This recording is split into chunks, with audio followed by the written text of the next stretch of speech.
नमस्कार, मैं डॉक्टर शशांक शेखर। बाबा के ढाबा में एक बार फिर आप सभी का स्वागत है। आज हम बात करेंगे बक्सर जिले में भारतीय जनता पार्टी के अंदरूनी कलह जो सतह पर आ गई है।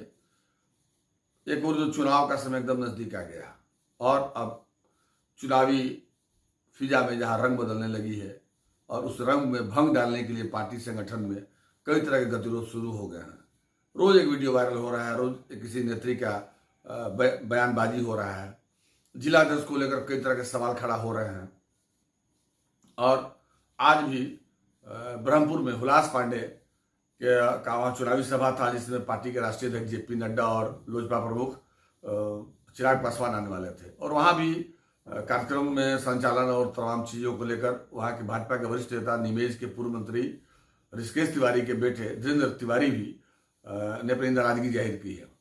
तो ऐसे में भारतीय जनता पार्टी के राज्य कार्य समिति के सदस्य और जिले के जाने माने चिकित्सक डॉक्टर राजेश मिश्रा ने बाबा के ढाबा से खास बातचीत करते हुए कहा कि आज समय प्रतिरोध का नहीं है, अब चुनाव नजदीक आ गया है। अपनी तमाम व्यथाएं, अपनी तमाम कुंठाएं और तमाम जो है कि मन में जो दर्द छिपे हैं उसको समाप्त किनारे करके हमको पार्टी को जिताने के लिए आगे लगाना है। लेकिन इतनी बात कहने के बाद उन्होंने फिर एक बार पार्टी के उन नेताओं पर, पार्टी के उन कैंडिडेट पर तंज भी कसा और कहा कि कहीं अगर धुआं निकल रही है तो निश्चित रूप से आग लगी हुई है।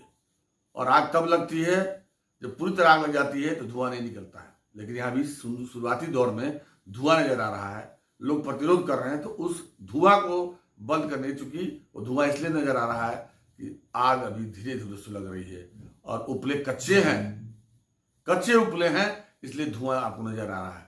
इसलिए उसको मजबूती के साथ लोगों को समेटने की जरूरत है और लोग जब समेटे जाएंगे तो निश्चित तौर से पार्टी अपने मुकाम को प्राप्त करेगी।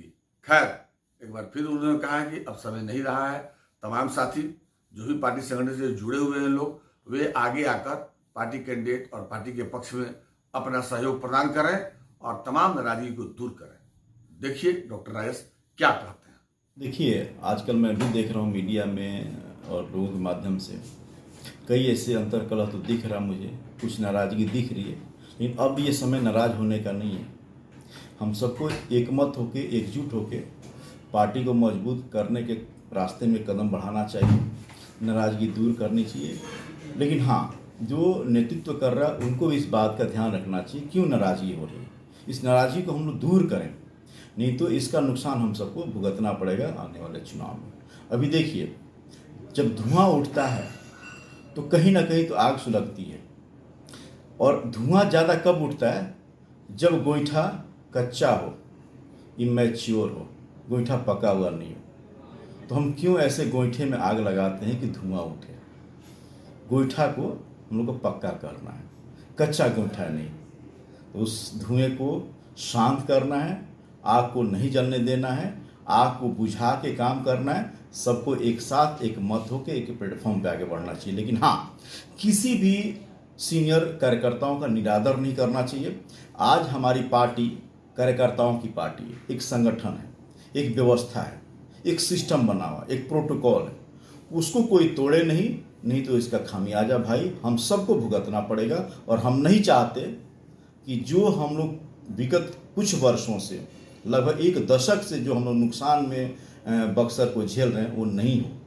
तो हम सबको पार्टी को मजबूत करके और विपक्षी दलों को हावी नहीं होने देना है। एक कोई भी ऐसा मौका नहीं छोड़ना ताकि वो हमारे ऊपर अटैकिंग मोड में एग्रेसिव एक मत होके, एकजुट होके नेतृत्व करें।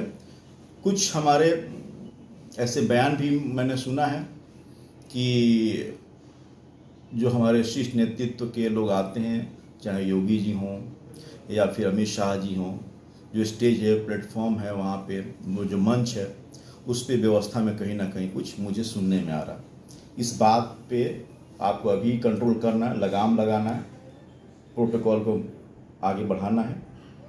इस बात का ध्यान